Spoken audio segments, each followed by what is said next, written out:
Om Sadashiva Samarambam Shankaracharya Madhyamam Asmadacharya Paryantam Vande Guru Param Om. Namastê.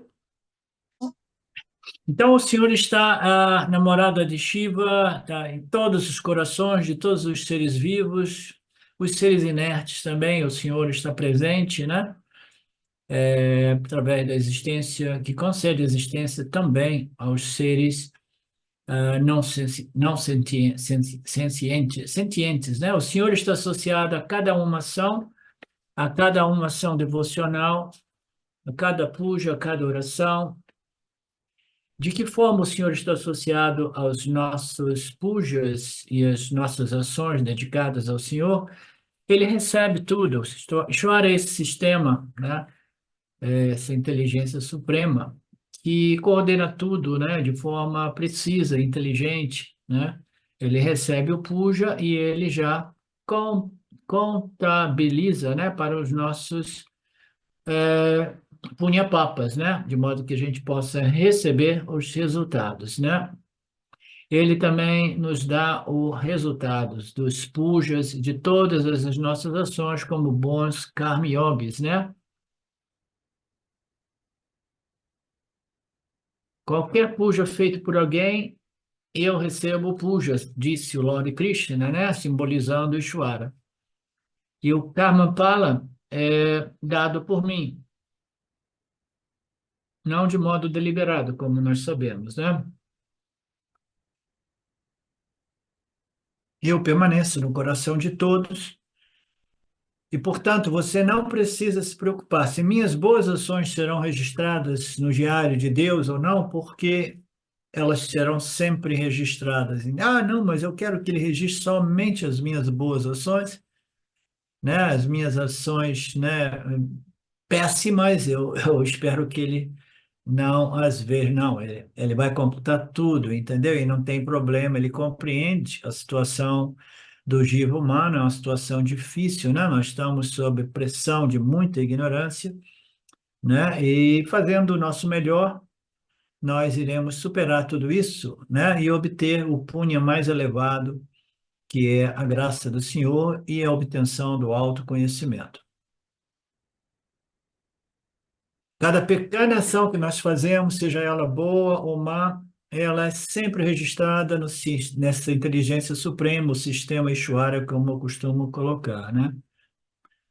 Existe uma lei fundamental, que é a lei do karma, que é a lei da causalidade, dará uns... Isso é o então, ela irá te impactar de um modo ou de outro. Esperamos que não seja como um soco no seu nariz, mas como seja uma fragrância, né, de Ishwarya, né, um punha maravilhoso, né? Portanto, cada experiência pela qual nós passamos produz, é um karma pala, é um resultado de karmas passados. Não podemos jamais reclamar ou nos vitimizar. Vitimização é uma atitude irresponsável de uma pessoa que não compreendeu Deus no âmbito deste relacionamento eu, Jivatma, com Ishvara, Deus, né? Pessoa que fala, isso não é justo, por que eu? Por que este sofrimento? Por que nessa situação? E até mesmo, meu Deus, eu lembro de algumas pessoas que diziam assim, por que tudo isso para mim? Eu não merecia tudo isso. Eu já vi pessoas falando isso também. Eu fiz coisas tão horríveis, né? E agora estou sendo abençoado com isso, né? Eu tenho que confessar que em alguns momentos tudo isso passou pela minha cabeça também, entendeu? Mas imediatamente, né? Eu pensei assim, pô, Ishvara, o responsável, ele contabilizou todos os punhas e papas, né? E agora ele, né, ele nos, como se diz, abençoa com este resultado lindo, maravilhoso, né, que põe fim ao sofrimento psicológico humano. Por que eu? Por que a dádiva, né, do autoconhecimento? Por que eu estou colhendo este resultado, né? Eu não sei exatamente, eu lembro somente de algumas ações desta vida, mas a maioria das ações eu até já esqueci, já foram apagadas da minha mente. Mas eu sei que nos últimos meses e anos eu estou colocando boas ações no sistema, porque eu ainda estou colhendo Papan Karma, né? Aí o Swami disse: se você não lembra nem mesmo qual foi o seu café da manhã 2 dias atrás, como é que você vai lembrar das ações, né, da infância, da juventude e de nascimentos passados, né?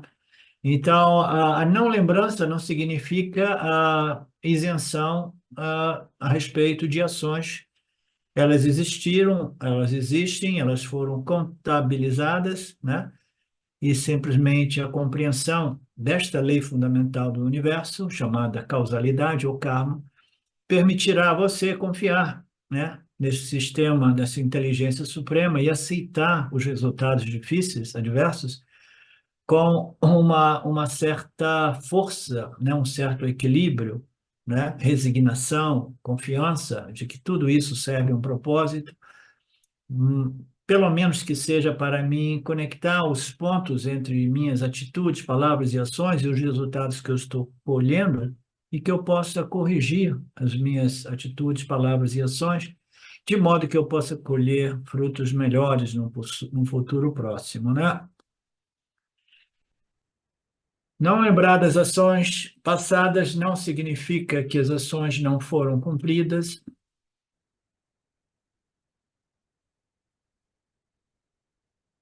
O preço que eu pago é o meu parábada, né? É o meu karma atual, aquilo que vem, e é dado por quem? Adi Yajanaha, né?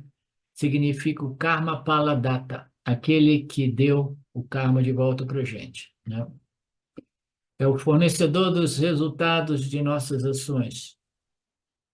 Então, com isso, a sexta pergunta também foi respondida. Agora resta a última e a mais importante. Abandonando o corpo na hora da morte, aquele que parte lembrando-se somente de mim e de mim somente, alcança a minha natureza. Não há dúvida a esse respeito, não? Agora nós entramos num campo que é um pouco mais esotérico, né? Dentro dos Vedas existe um pouco de esoterismo, né? E precisamos lembrar que o Bhagavad Gita é um resumo, uma síntese dos Vedas, né? Mais focado no aspecto Vedanta, mas aqui e ali tem um pouco desses elementos, né? Mais esotéricos, digamos assim, né? Então, aquele que na hora da morte, né, ele parte lembrando de mim, de mim, de mim, ele alcança a minha natureza, né? Mais cedo ou mais tarde, não há dúvida a respeito disso, né? Nós vimos na aula passada essa sugestão, essa introdução, né? Nos últimos 2 versos do capítulo 7, é, através da questão do Arjuna, né? Sobre essa questão de por que que eu tenho que pensar em Deus na hora da morte, né? Todo mundo morre pensando em alguma coisa, não morre?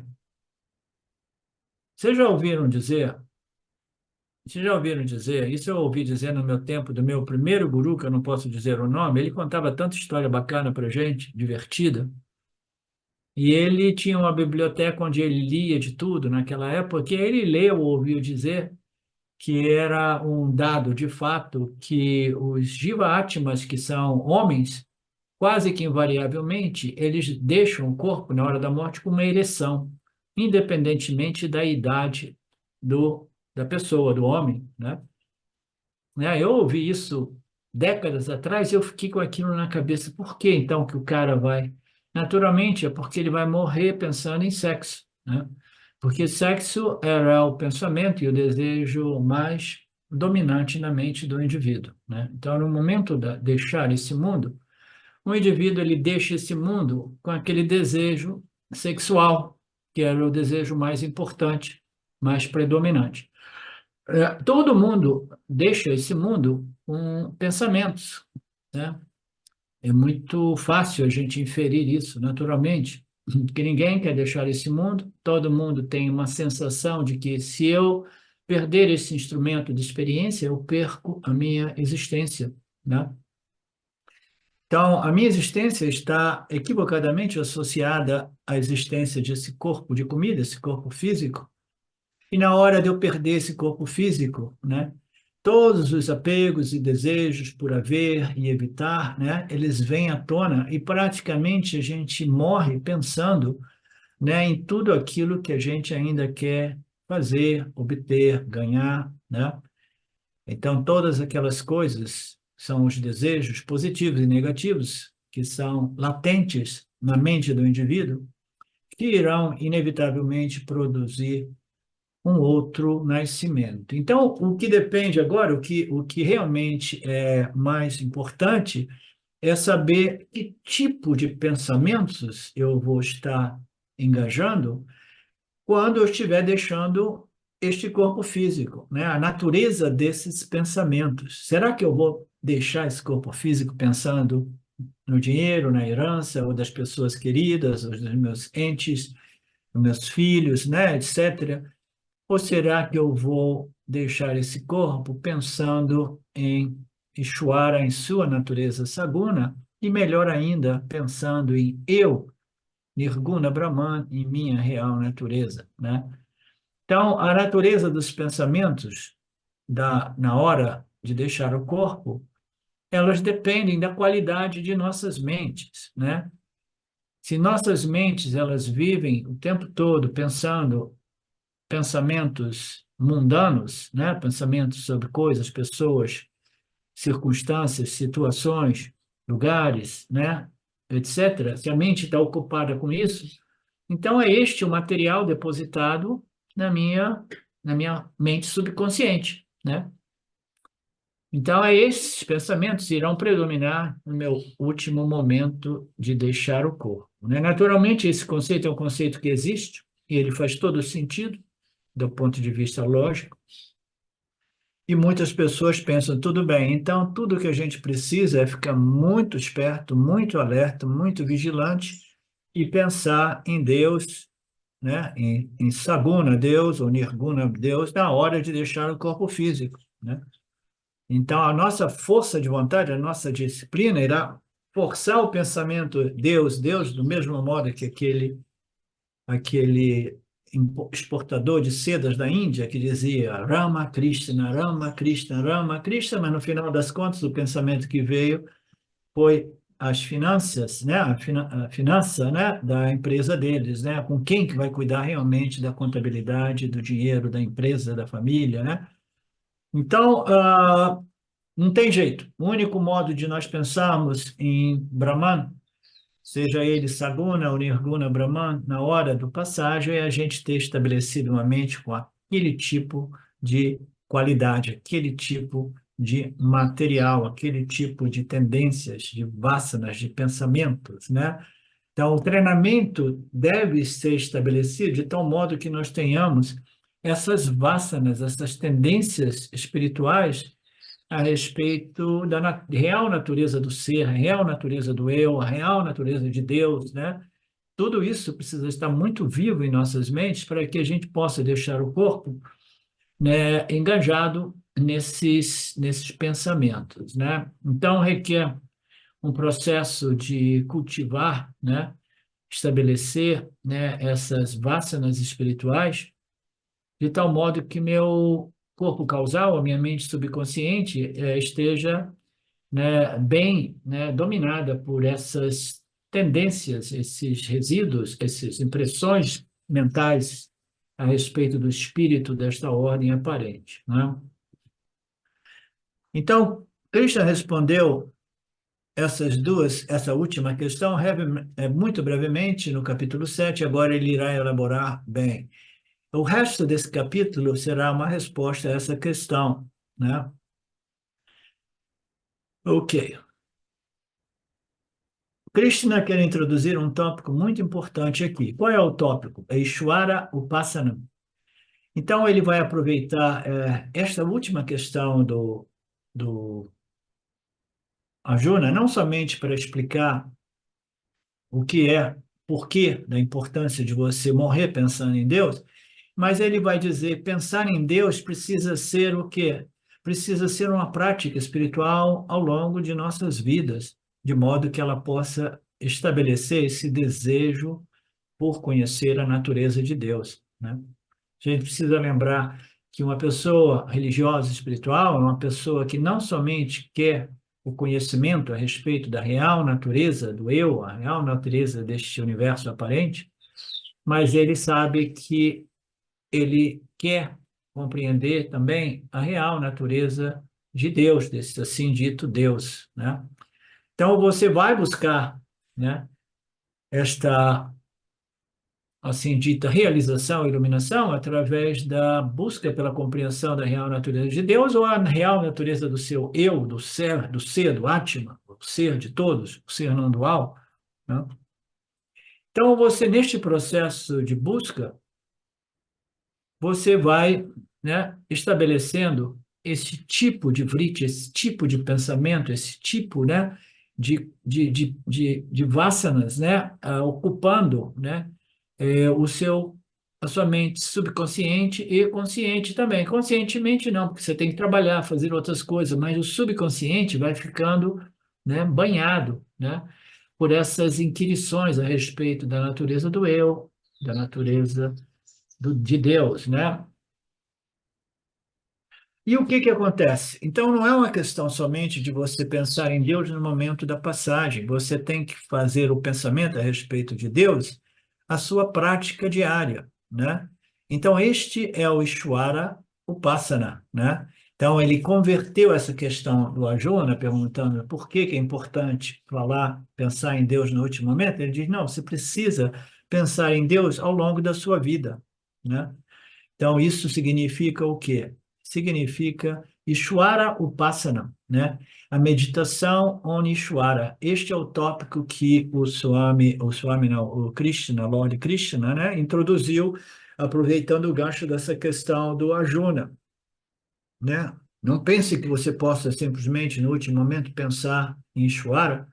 Ishwara, você só vai pensar no último momento se você meditou em Ishwara ao longo da sua vida, tá? Então, ele vai explicar o porquê do pensamento a respeito de Deus é importantíssimo, porque irá impactar o seu próximo nascimento, irá impactar qualquer que seja a loca onde você repouse, né? Por um período antes de trovar, encontrar um outro nascimento, mas, acima de tudo, né? Irá impactar, né, o seu karma futuro, o seu nascimento futuro, as condições, as circunstâncias, a cultura, os seus pais, né? Um karma mais favorável ou menos favorável para a conclusão do seu processo espiritual, que culmina com o autoconhecimento e a libertação do samsara, né? Então, esse é um tópico importante, é muito mais prático, menos esotérico, que é mais a questão de que você precisa fazer esse upasana a respeito de Deus, essa meditação sobre a natureza de Deus, tanto na sua natureza, né, colorida pelos atributos de Maya, colorida pelos atributos dos gunas de Maya, né, como a sua natureza nirguna, a natureza de Deus nirguna, é idêntica à minha natureza.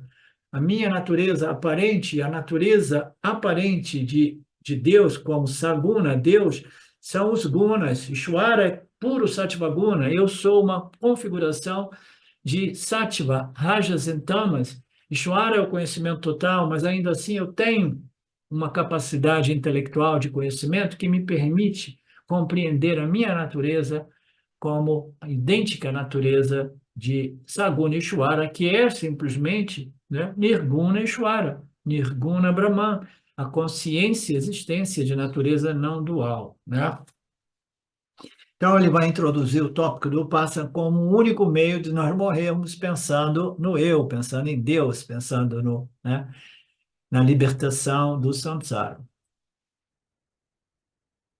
Quando nós, né, fazemos esse Upasana, no início é mais fácil fazer essa meditação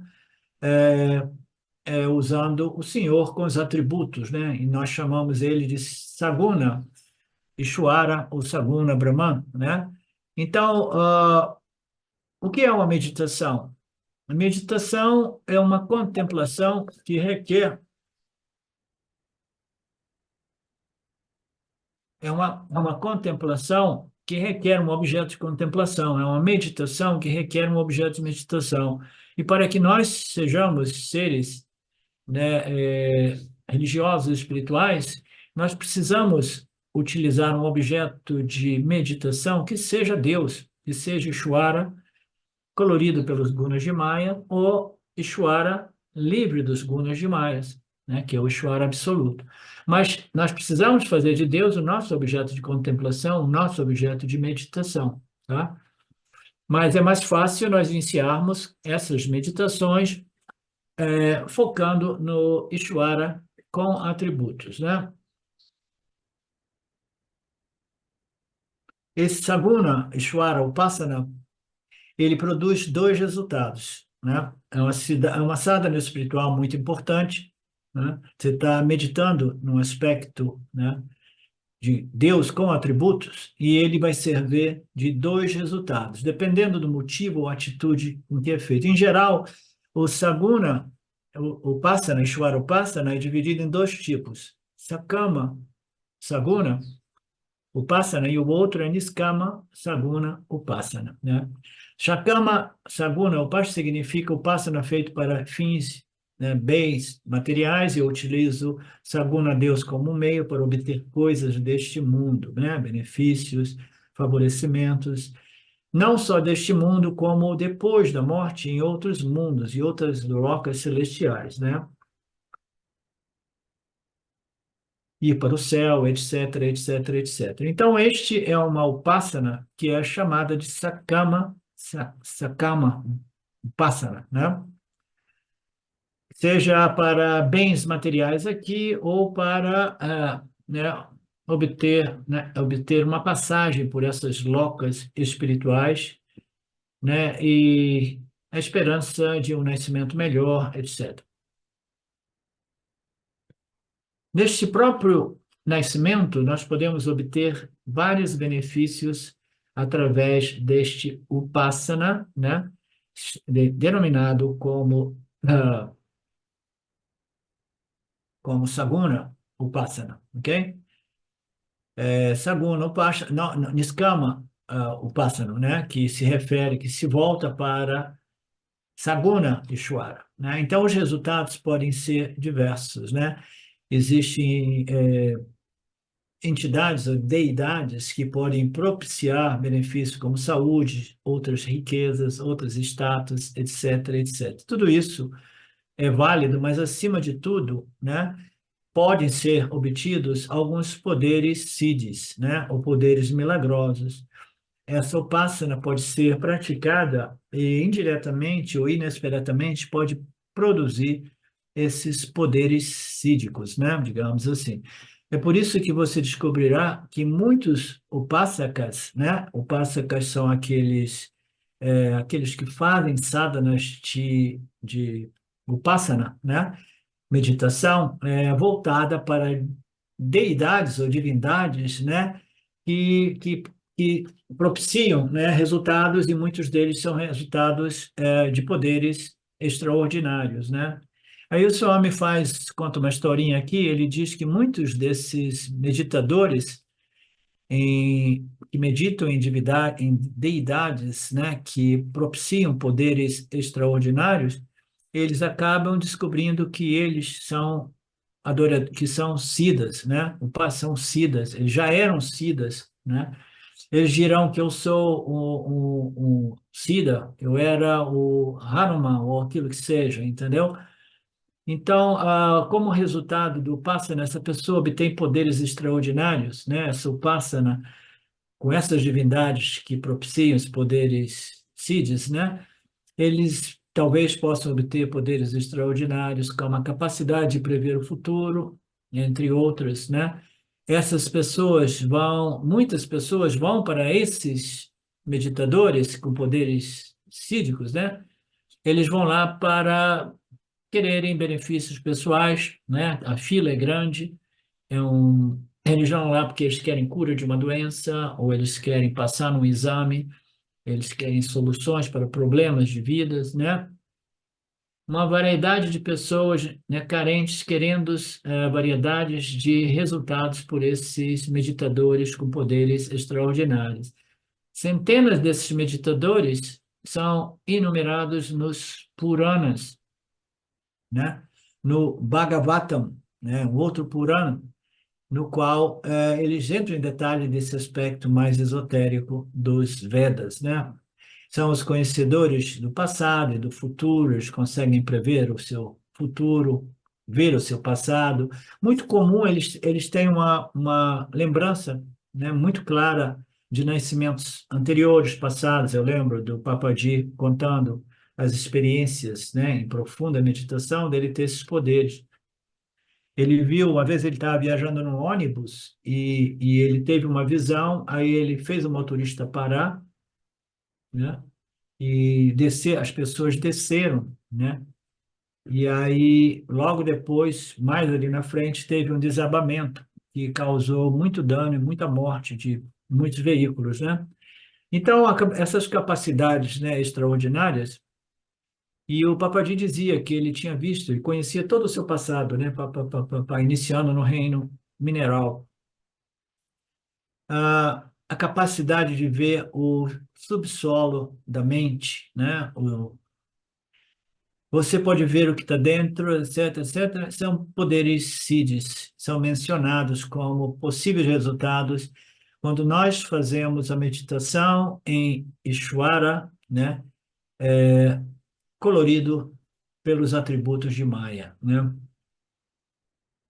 Tudo isso é possível, né? Mas tudo isso é sakama, né? Sakama, o que que eu quero? O que que significa sakama? Eu quero resultados pessoais, sejam eles físico-materiais ou sejam eles poderes mentais, entendeu? Mas ainda assim, isso é sakama, né? Eu quero coisas, né, do mundo físico-material e sutil, mas eu não estou realmente preocupado com o meu autoconhecimento ou a minha elevação, elevação espiritual e autoconhecimento, né? Então, é um outro nível de meditação praticada para outros fins, são fins pessoais, né? Mas existe um outro tipo de meditação em Ishvara que é denominado não sakama, mas niskama, né? O que é o niskama, né?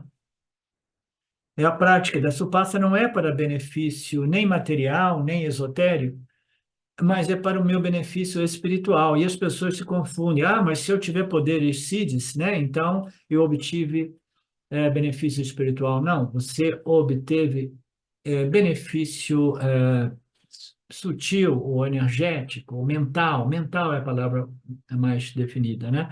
Mas não mental no sentido de uma mente realmente contemplativa e capaz de entrar na meditação usando Nirguna Ishvara como objeto de meditação, que nada mais é do que os ensinamentos, as declarações de identidade apresentadas nos Upanishads, que nada mais é do que o Shravana Manani de Nidhyasana Vedântico, né? Não, a pessoa eles querem poderes extraordinários, poderes espirituais, que não é realmente um benefício espiritual e que é muito frequentemente apresentado nas escrituras dos Upanishads como um perigo grande, um grande obstáculo, porque o indivíduo, ele muito mais frequentemente do que não, eles ficam presos nisso tudo, na capacidade, né, extraordinária de mental, né?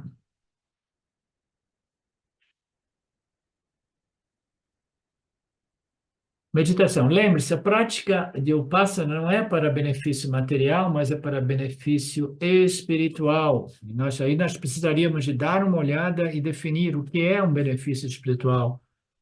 Não são poderes materiais, mundanos, como status, dinheiro, isso, aquilo, mas também são poderes extramateriais, como poderes mentais, que nós apenas vimos, né? Que são grandes obstáculos. Não tenho confiança no Dharma, códigos morais, nem na propriedade, nem no gozo dos objetos dos desejos. Ó Senhor, deixe tudo o que está destinado a seguir o seu curso de acordo com o karma anterior. Contudo, tenho esta oração supremamente querida em todas as minhas vidas haja esta devoção inabalável até os pés de lótus, né? Então, aqui é uma passagem no Mukunda Mala Stotram, é um texto, provavelmente um texto vedântico ou védico, né? Eu não conheço esse texto, no qual, muito maravilhosamente, ele diz: não tenho confiança no Dharma, nos códigos morais. Em outras palavras, eu não confio, né, simplesmente no Dharma e nos punhas derivados das minhas ações em harmonia com o Dharma.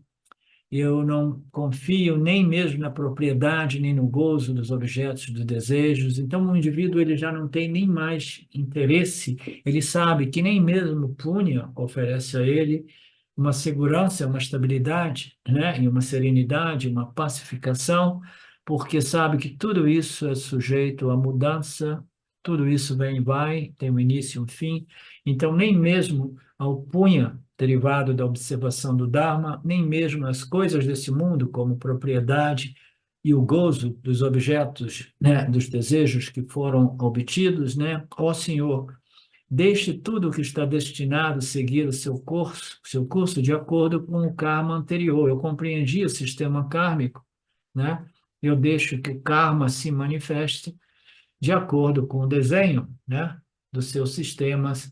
Eu não tenho nada a pedir, não tenho nada a me apoiar nesse mundo. Contudo, eu tenho uma oração suprema que eu repito diariamente, uma oração muito querida no meu coração, que em todas as minhas vidas haja essa devoção inabalável a teus pés de lótus, né? Lindo, maravilhoso. Não sei se vocês curtiram, né? Mas eu achei muito lindo isso.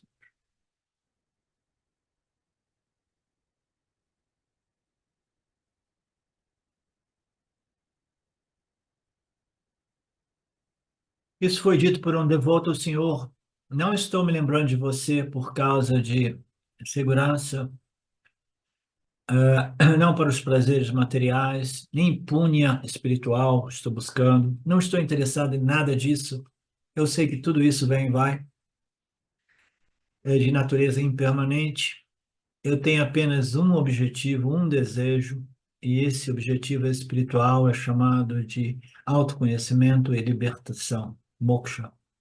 Ou em linguagem religiosa, o meu único objetivo é o conhecimento da natureza de Deus, né? Eu fiz uma edição ali. O meu único objetivo é o conhecimento a respeito da natureza de Deus, como idêntica à minha natureza. Este é o meu único objetivo. Eu quero alcançar a unidade com você, né? Chamada Ishvara Aikyan Prapti, né? Então, a unidade somente é possível não viajando do ponto A, 1 a B, até você encontrar a unidade somente é possível fora do âmbito do espaço-tempo, ação, movimento e destino, mas somente é possível através da compreensão que a minha natureza, a natureza do meu Atma, é idêntica à natureza do Ishvara Atma e Paramatma, né? Eu quero alcançar a unidade com você, né? Eu lembro do meu tempo muito antes, né? Quando eu era garoto, eu tinha essas inspirações em meio à natureza. Eu escrevia poemas às vezes quando eu morava em Ubatuba. Eu olhava para o mar, olhava para as montanhas, dizia: eu quero voltar para casa, eu quero me fundir de você, eu quero encontrar de novo a unidade em você, eu quero me perder em você, né? Tudo ideias, noções que envolvem tempo, espaço e movimento, mas tudo isso somente é possível, como nós sabemos, através da compreensão da minha natureza Aikyam, né? A minha natureza Aikyam. Jivatma, Paramatma, Aikyam. A mesma natureza. A gente não precisa de voltar para casa, a gente não precisa de se fundir, a gente precisa compreender o Atma como um Atma não dual, o Jiva Atma, Ishvara Atma e Paramatma. Existe somente um Atma, é o ser que se manifesta como a consciência humana. Este é o meu único objetivo, quero alcançar esta unidade, naturalmente, porque enquanto eu tiver desejo, usarei a minha devoção apenas para cumpri-los. Ishvara, também chamado de moksha, a compreensão da unidade, do Aikyam, E este Upasana requer Vairagyan, desapego, naturalmente, porque enquanto eu estiver muito apego aos objetos de desejos deste mundo, né, o meu Bhakti será ainda, usarei meu Bhakti de devoção apenas para cumpri-los, né, entendi. Então, enquanto eu tiver ainda muito desejo pelo mundo, eu vou ainda assim permanecer conectado com o Criador, e as minhas orações, os meus pujas, né, as minhas ações vão ser sempre apresentadas nos pés do Senhor com atitude devocional para eu obter o meu desejo. Afinal de contas, eu não consigo, né, reprimir, suprimir os desejos, que eu obtenha os meus objetos de desejos através de uma atitude dármica, né, incluindo Ishvara, pedindo a bênção de Ishvara para que eles possam ser cumpridos ou realizados de forma absolutamente dármica, né? Um viragi bhakta, um devoto desapegado, torna-se um niskama upasaka, adorador desinteressado. Então, o que é o niskama upasaka, né? Aquele que faz a sadhana de meditação. A meditação niskama é aquele que medita em Ishvara, Saguna Ishvara ou Nirguna Ishvara de modo interessado. Ishvara, Deus, já não é um meio para obter coisas desse mundo ou do mundo esotérico, mas Ishvara é um fim por si. Eu medito em Ishvara porque eu quero compreender a natureza de Ishvara, seja ela colorida pelos atributos ou gunas de Maya, como também a natureza de Deus livre dos atributos de Maya. Eu quero o conhecimento a respeito da natureza de Deus, o conhecimento a respeito da minha real natureza, e eu não quero mais nada realmente deste mundo. Portanto, a minha atitude por trás das minhas ações para ganhar dinheiro, para pagar isso, pagar aquilo, é sempre aquela de que eu faço tudo isso fundamentalmente porque eu sou um devoto de Ishvara e o meu objetivo intermediário é o refinamento e a purificação do meu coração, da minha mente, porque a minha destinação final é autoconhecimento e moksha, né?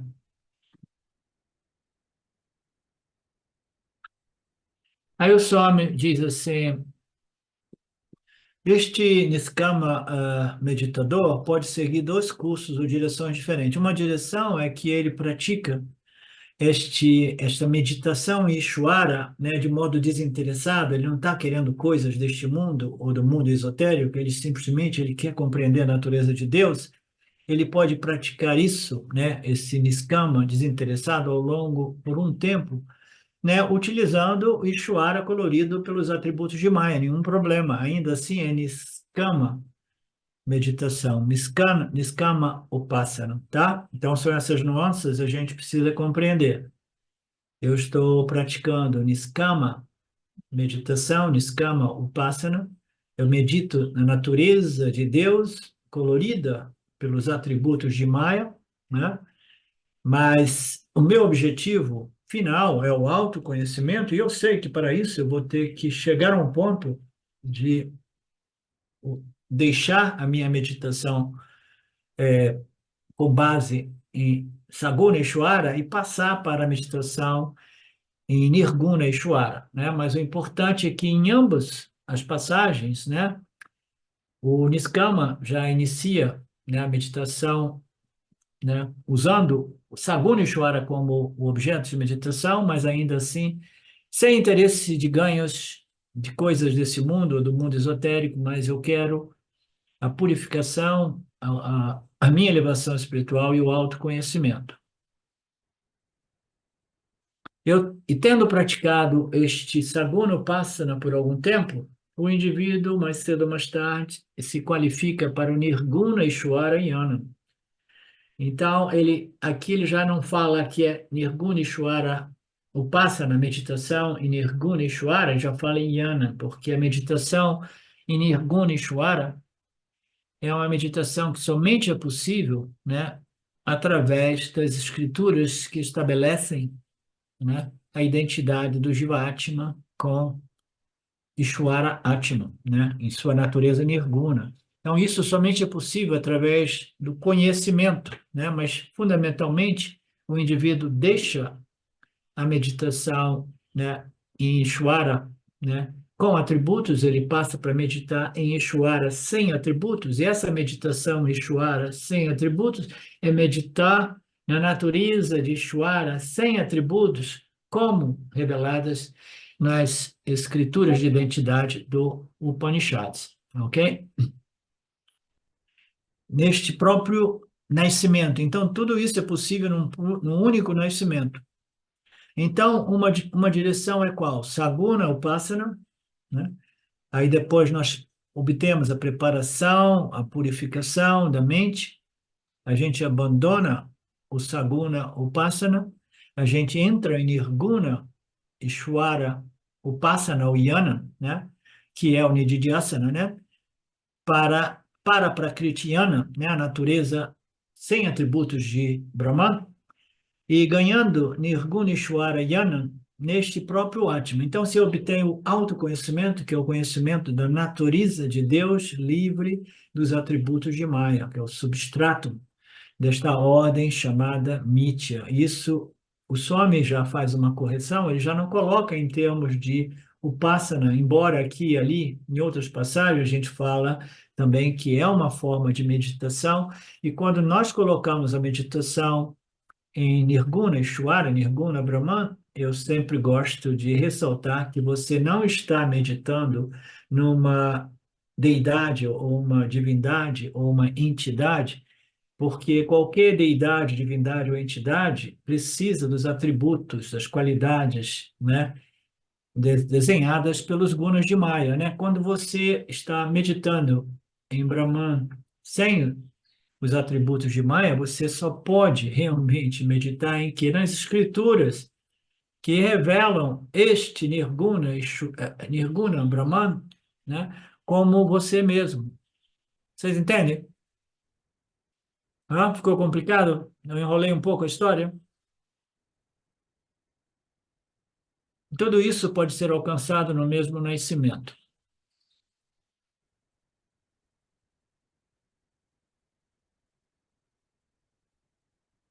Então, a segunda opção, a outra opção, nós estamos ainda no primeiro. Olha, eu me alonguei tanto, acabou que a gente nem entrou no outro verso, no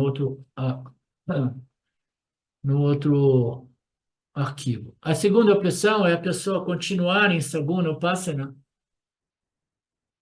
e, e não ter certeza se eu vou entrar no Nirguna, né?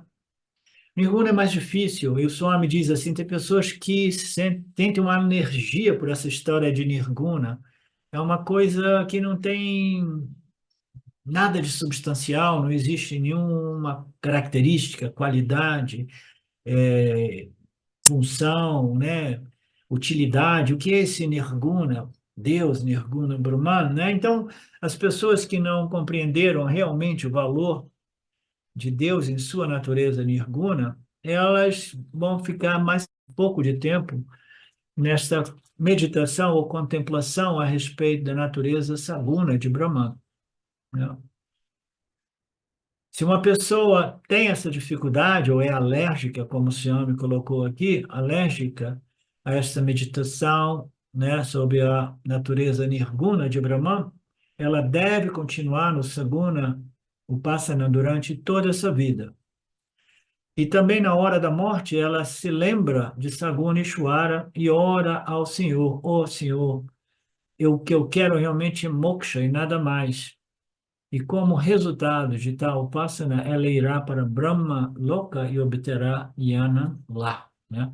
Então, isso aqui é um aspecto muito esotérico, tá? O Swami vai elaborar um pouco mais no próximo arquivo. Ele está dizendo que se você não possui ainda uma mente, um intelecto muito sutilizado para contemplar, né, nas declarações de identidade de Deus como a sua própria natureza e existência, né, você não se preocupe, continue no Saguna, mas sempre pensando, este Saguna Upasana tem como objetivo intermediário a preparação da minha mente, mas o meu objetivo final é autoconhecimento e moksha. Mas ainda assim, eu não me sinto confiante de passar para simplesmente abandonar o meu saguna, upasana, o shvara upasana, e passar para o nirguna, nididhyasana, né? Nirguna, Brahman, nididhyasana. Eu ainda não me sinto bem fazendo aquilo, então tudo bem, mas saiba que nirguna, Ishvara, é a única compreensão que liberta o indivíduo da problemática do samsara. Portanto, saiba que seu objetivo final é o autoconhecimento, né?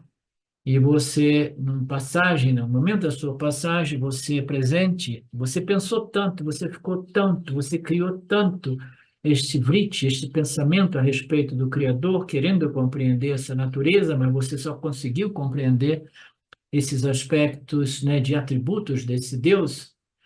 Mas no final você lembra, e você lembra que você quer realmente é moksha e nada mais, e como resultado, né, você apresenta a sua oração: ó Senhor, eu quero esse moksha e nada mais. Como resultado, você irá para uma loca intermediária, no qual você obterá satsang diretamente do Brahma Loka, por Brahmaji, num Brahma Loka, e lá você obterá o Atman Yana, né, o autoconhecimento e a libertação. Em vez de obter Nirguna Ishvara Yana aqui, enquanto encarnado, você obterá este Atma Yana numa loca denominada Brahma Loka, né? Esta é a segunda opção. E o indivíduo que obtém este autoconhecimento em Brahma Loka, na presença de Brahman, ele não é denominado Jiva Mukta, mas ele é denominado Krama Mukta, ok? É uma liberação gradual que se conclui, né, nessa ordem espiritual que é a ordem de Brahman. E Krishna vai tratar desse aspecto mais esotérico também, do Krama Mukti, nos próximos versos e na nossa próxima aula da semana que vem, né? Então, a gente tem que pensar que, olha, tudo bem, né? Se a gente não obtiver isso, a gente tem que pensar em Deus no momento da passagem, mas mandando um recado especial para ele. Olha, eu não quero saber de punha, eu quero saber de moksha, de autoconhecimento e moksha. Por favor, me mande para o Brahma Loka, porque eu quero me liberar lá, já que eu não me liberei aqui, né? Então, o indivíduo ele recebe um status de Krama Mukti, enquanto que aqueles que se realizam como a própria natureza de Deus, enquanto encarnado nesta ordem aqui, são referidos como Jivan Mukti, ok? Eu espero que vocês tenham curtido essa aula de hoje, e a aula semana que vem vai ser muito boa, porque o próximo arquivo é muito bacana. Alguma questão, alguma reclamação?